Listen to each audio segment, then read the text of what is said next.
আজকের গল্পটা একটা ছেলের যে কিনা এই ফ্রি ফায়ার গেমটা খেলে প্রায় 4টা বছর। আর এই ফ্রি ফায়ার গেমটা খেলতে খেলতে একদিন হঠাৎ করে তার সামনে চলে আসে এক অজানা বিপদ। আর তারপর থেকেই সে নিতে থাকে একের পর এক ভুল ডিসিশন, এবং যেটা একটা পর্যায়ে যে তার পরিবার এবং তার নিজের জীবনের উপরে একটা বড় হুমকি ডেকে নিয়ে আসে। আজকের গল্পটি শুনলে পরবর্তী দিনগুলো আমাদের কতটা সচেতনতার সাথে জীবনযাপন করতে হবে সেই জিনিসটা শিখতে পারবো। আর আমাদের জীবনেও যদি এমন বিপদ চলে আসে তাহলে সেটার মোকাবেলা কত সুন্দরভাবে করতে হয় সেটাও আজকে জানতে পারবো এই ভিডিওটা দেখলে। তো বেশি ব্যাকপ্যাক না করে ছোট্ট একটা ইন্ট্রো দিয়ে আজকের ভিডিও শুরু করা যাক।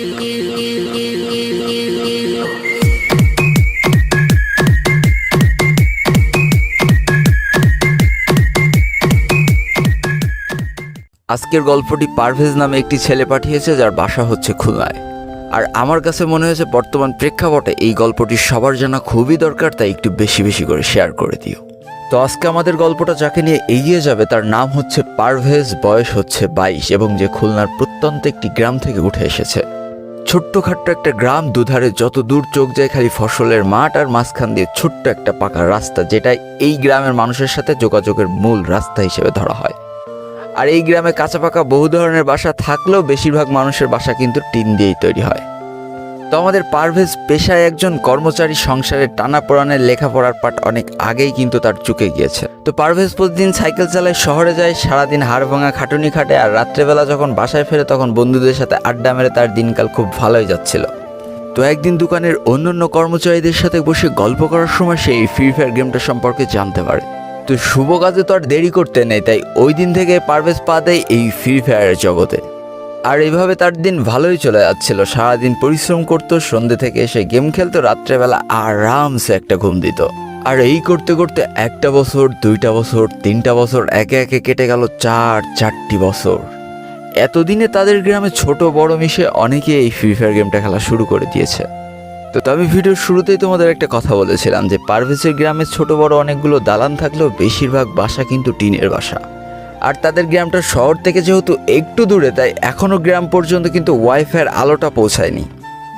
অর্থাৎ তাদের গেম খেলার একমাত্র অবলম্বন ছিল কিন্তু এই ফোন ডাটা। যদিও আমরা জানি যে বর্তমান ফোন ডাটায় খেলা আসলে কতটা কষ্ট, ভিপিএন লাগে, গেম থেকে বের করে দেয়, তারপরেও সব কিছু সহ্য করে কিন্তু তারা এই গেমটা খেলছিল। তবে একটা কথা কি জানো, যাদের কপালে দেয় তাদের দিতেই থাকে, আর যাদের কপালে নেই তাদের কপালে কিচ্ছুই থাকে না। একে তো ভিপিএন দিয়ে খেলতে হয়, গেম থেকে বারবার বের করে দেয়, নেট প্রবলেম তো আসেই, তার উপরে আবার মনে করো গ্রামের 50% বাসায় কিন্তু টিনের বাসা। তো যারা টিনের ঘরে বসবাস করে তাদের ফোনের নেটওয়ার্ক কিন্তু খুব বেশি ভালো পায় না, কারণ আমাদের টিনের যে আস্তরণ সেটা কিন্তু আমাদের নেটওয়ার্ক সিস্টেমটাকে বাধাগ্রস্ত করে। এমনকি তুমি জানলা খুলে জানলার পাশে বসে থাকলেও অনেক সময় কিন্তু নেটওয়ার্ক ভালো পায় না। যারা টিনের ঘরে বসবাস করো তারা আমার কথাটা খুব ভালো মতোই বুঝতে পারছো। অবশ্যই কমেন্ট করে জানিও যে আমার কথা ঠিক আছে নাকি ভুল। তো আমাদের গল্পের পারভেজদেরও কিন্তু ছিল টিনের বাসা, আর তাদের বাসায় ছিল নেটওয়ার্কের প্রচুর সমস্যা। আর যাই হোক, অন্তত বাসার ভিতরে বসে ভিপিএন কানেক্ট করে এই গেমটা খেলা ছিল ইম্পসিবল। তবে সামান্য টিনের ঘর আর একটু নেটওয়ার্কের প্রবলেম কখনো মানুষের গেম খেলা থেকে আটকাতে পারে না। এদিকে এই গ্রামটার সাথে যোগাযোগ করার সেই একমাত্র রাস্তাটি কিন্তু পারভেজদের বাসার পাশ দিয়ে চলে গিয়েছিল। রাস্তার এক সাইডে যত দূর চোখ যাচ্ছে খালি মাঠ, আর এক পাশে পারভেজদের বাসা। জায়গাটা আসলেই সুন্দর, তাই না? পারভেজের মুখেও যখন এই কথাটা শুনেছিলাম তখন তাদের গ্রামে যাওয়ার একটা আগ্রহ আমার মধ্যে জন্মাইছে। তো পারভেজ সহ তাদের এলাকার কিছু গেমার কিন্তু এই মাঠে বসে, এই রাস্তার ধারে বসে তারা গেমটা খেলতো, আর এইখানেই তাদের নেট পিং কিন্তু মোটামুটি লেভেলের খুবই ভালো পেত। আর ফ্রি ফায়ার গেম খেলার জন্য নেটওয়ার্ক যে কত ইম্পর্টেন্ট একটা জিনিস সেটা তোমরা সকলেই জানো। তো আজ থেকে প্রায় 23 দিন পিছনে প্রতিদিনকার মতো পারভেজ দোকানের সমস্ত কাজ সেরে সন্ধ্যে সে সাইকেল নিয়ে বাসার দিকে রওনা দিয়ে দেয়। বাসায় পৌঁছাতে তার আধা ঘন্টার মতো টাইম লেগেছিল, ততক্ষণে কিন্তু চারিপাশে সন্ধ্যা ঘনিয়ে এসেছে। বাসায় পৌঁছায় ক্লান্ত শরীর নিয়ে গোসল দেওয়ার পর দুটো খেয়েই সে তার ফোন নিয়ে চলে যায় রাস্তায় গেম খেলার উদ্দেশ্যে। অন্যদিন রাস্তায় 2-1 জন বসে গেম খেলেও আজ সে এসে দেখে হঠাৎ করে সে একাই রয়েছে। তো সে আর কোনো কিছু না ভেবে একা বসে গেম খেলতে শুরু করে দেয়। প্রায় আধা ঘন্টা 1 ঘন্টা গেম খেলার পর তার হাত পা যখন লেগে গিয়েছিল, সে একটু আড়ামোড়া খাওয়ার জন্য হাত পাটা যেই একটু নাড়াচাড়া করে, সেই হঠাৎ করে তার পায়ে কি যেন একটা কামড়ায় বসে। অন্ধকারে তেমন কিছু খেয়াল করতে পারলো না, কিন্তু ফোনের লাইট জ্বালাইতে জ্বালাইতে যে কামড়টা দিয়েছে সে ততক্ষণে ওইখান থেকে পগার পার। সাথে সাথে পারভেজের পায়ে শুরু হয় অসহ্য যন্ত্রণা। বুঝতে আর বাকি থাকে না তাকে হয়তো কোনো একটা বিষধর সাপে কামড়িয়েছে। পারভেজ ওইখান থেকে দৌড়াইতে দৌড়াইতে বাসায় চলে যায় আর চিৎকার করে বলতে থাকে তার পা অবশ হয়ে যাচ্ছে, তার পা জ্বলে যাচ্ছে, কিছু একটা করো, তাকে সাপে কামড়িয়েছে। গ্রামবাসী অল্প কিছুক্ষণের মধ্যেই জড়ো হয়ে যায়, চারিদিকে সাপটাকে খোঁজাখুঁজি চলে, কিন্তু সাপটা দেখার কোথাও পাওয়া যায় না। এইদিকে পারভেজের যন্ত্রণা পা থেকে আস্তে আস্তে পুরো শরীরে ছড়িয়ে যাচ্ছে। গ্রামবাসী কি করবে বুঝতে না পেরে সেই পাটা দড়ি দিয়ে বেঁধে ফেলে। আর এই সাপে কামড়ানোর আধা ঘন্টা পর ডেকে নিয়ে আসা হয় এক ওঝাকে। আর ওঝা এসে প্রায় 1 ঘন্টা ধরে ঝাড়ফুঁক করার পর সে মানুষকে আশ্বস্ত করে যে তার বিষ নেমে গিয়েছে, তার যন্ত্রণা আস্তে আস্তে কমে যাবে। এই বলে সে পগার পার হয়ে যায়। এদিকে পারভেজের অবস্থা 1 ফুটা উন্নতি হচ্ছে না, তার আরও অবনতির দিকে চলে যাচ্ছে। তার প্রচুর পরিমাণ পানি পিপাসা লাগছে, গলা বুক শুকিয়ে যাচ্ছে, পা আস্তে আস্তে যন্ত্রণা করতে করতে অবশ হয়ে যাচ্ছে, বুকের মধ্যে ধকধক করতেছে, নিঃশ্বাস নিতে পারছে না। কি একটা বাজে অবস্থা। এই করতে করতে 3 ঘন্টা পার হয়ে গেলে তারা বুঝতে পারে যে সময়ের সাথে সাথে পারভেজের অবস্থা খুবই খারাপ হয়ে যাচ্ছে, তাকে এই মুহূর্তে হসপিটালে নিয়ে যেতে হবে। আর তাকে নিয়ে যাওয়া হয় খুলনা মেডিকেলে। এবং প্রায় বেশ কিছুদিন চিকিৎসার পর অবশেষে পারভেজ সুস্থ হয়ে ওঠে। কিন্তু ডাক্তার বলেছিল পারভেজকে ডাক্তারখানায় নিয়ে আসতে আরও যদি কিছু ঘন্টা লেট করা হতো তাহলে পারভেজের পা হয়তো অবশ হয়ে যেত বা নষ্ট হয়ে যেত। এমনকি ভাগ্য ভালো না থাকলে পারভেজ হয়তো মারাও যেতে পারত। তো ভাই, বর্তমান সময়ের প্রেক্ষাপটে বাংলাদেশে কিন্তু রাসেল ভাইপার খুব বেশি আতঙ্ক সৃষ্টি করছে। দেখো, আমাদের চলার পথে বিষধর সাপ কামড়ায় দিতেই পারে, তো এটার জন্য ভয় পাওয়ার কিছু নেই, কারণ বাংলাদেশেও বিষধর সাপের যথেষ্ট চিকিৎসা আছে। তো সর্বপ্রথম আমাদের ভুল ধারণা থেকে বের হয়ে আসতে হবে যে রাসেল ভাইপার কামড়ালে এর কোনো চিকিৎসা বাংলাদেশে নেই। তো ভাই, রাসেল ভাইপার মতো বিষধর সাপের অ্যান্টি স্নেক ভেনমও কিন্তু প্রায় সকল সরকারি হাসপাতাল পাওয়া যায়, এছাড়াও বড় বড় ফার্মেসিতে কিন্তু পাওয়া যায়। তো ভাই, সাপে কামড়ালে আমাদের সর্বপ্রথম যে কাজটা করতে হবে, নিজেকে শান্ত রাখতে হবে, কারণ নিজে যত হাইপার হয়ে যাবে তোমার হার্টবিট তত দ্রুত পাম্প করবে, আর তত দ্রুত কিন্তু বিষটা সারা শরীরে ছড়িয়ে পড়বে।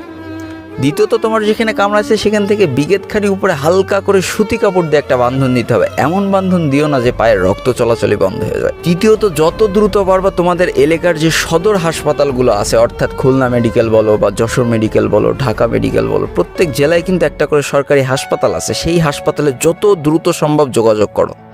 বাংলাদেশে যতগুলো সরকারি হসপিটাল আছে সেখানে কিন্তু এই অ্যান্টি স্নেক ভেনমগুলো থাকে, তাই যত দ্রুত সম্ভব তুমি সদর হাসপাতালে দৌড়বা নিকটবর্তী, তাহলে তুমি হয়তো বেঁচে যেতেও পারো, তোমার কিছু হবে না, তুমি নিশ্চিন্তে থাকতে পারো। এই তো গেল কামড়ানোর পরবর্তী কাজ, তবে কামড়ানোর আগেও তোমাদের সচেতন থাকতে হবে। তো ভাই, তোমার বাসা যদি একটু গ্রাম অঞ্চলে হয় তাহলে অবশ্যই ঝোপঝাড়ে যাবা একটু দেখে শুনে। আর তোমাদের বাসার আশেপাশে যদি জঙ্গল থাকে এবং জঙ্গল নাও থাকে তাহলে তোমরা যে কাজটা করবা, বাজার থেকে কেজিখানিক ব্লিচিং পাউডার কিনে নিয়ে আসবা আর তোমার বাসার চারিপাশে কিন্তু ছিটিয়ে দিতে পারো। কারণ ভাই, তুমি ব্লিচিং পাউডার তোমার বাসার আশেপাশে ছিটাই দিলেও বুঝতে পারবো। ওইখানে যদি ধরা সাপও থাকে তাও দেখবো পাছার কাপড় মাথায় তুলে কিন্তু পালাচ্ছে, কারণ ব্লিচিং পাউডারের গন্ধ সাপ বা অন্যান্য বিষধর পোকামাকড় সহ্য করতে পারে না। আর ব্লিচিং পাউডার যে কোনো বড় সড়ো দোকানে কিন্তু তুমি পেয়ে যাবা। এছাড়াও আরও একটা জিনিস তোমার উপকারী হইতে পারে, সেটা হচ্ছে কার্বলিক অ্যাসিড। তুমি বড় কোনো ফার্মেসিতে যে যদি খোঁজ নাও তাহলে কার্বলিক অ্যাসিড পেয়ে যাবা। কার্বলিক অ্যাসিডগুলো তুমি ছোট ছোট কাচের বোতলে ভরে আশেপাশে পুঁতে রাখলে তাহলে তোমার আশেপাশে কিন্তু সাপ বা অন্যান্য ক্ষতিকর পোকামাকড় যেগুলো আছে সেগুলো আসবে না। এছাড়াও যারা বর্তমান রাস্তার পাশে বসে গেম খেলো বা বিভিন্ন জঙ্গলে বসে গেম খেলো, তারা একটু সাবধানতার সাথে গেমগুলো খেলো। আর যদি একান্তই সাপ বাইট করেই ফেলে তাইলে যেই কাজগুলো বললাম সেই কাজগুলো করবে, ভয় পাওয়ার কোনো দরকার নেই। সাপে কামড়ায় যদি সঠিক চিকিৎসা নেওয়া হয় তাহলে প্রায় 90% মানুষ বেঁচে যায়, ভয় পাওয়ার কিছু নেই। তো আজকের ভিডিওটা এই পর্যন্তই ছিল। ভিডিওটি ভালো লাগলে অবশ্যই একটা লাইক করে ফেলো, কমেন্ট করো, বন্ধুদের কাছে শেয়ার করে দিও। আর যদি আমার চ্যানেল নতুন হয়ে থাকো, চ্যানেলটিকে সাবস্ক্রাইব করে পাশে থাকা বেল আইকনে ক্লিক করে ফেলো আর আমাদের এই সুখী পরিবারের একজন মেম্বার হয়ে যাও। আজকে আমি বিদায় নিচ্ছি 12 রোল গেমারের পক্ষ থেকে। ততক্ষণ সবাই সুস্থ থেকো, ভালো থেকো, আর তোমাকে আসলে যে মানুষগুলো ভালো আছে তাদেরকেও অনেক ভালো রেখো। Tata, bye bye.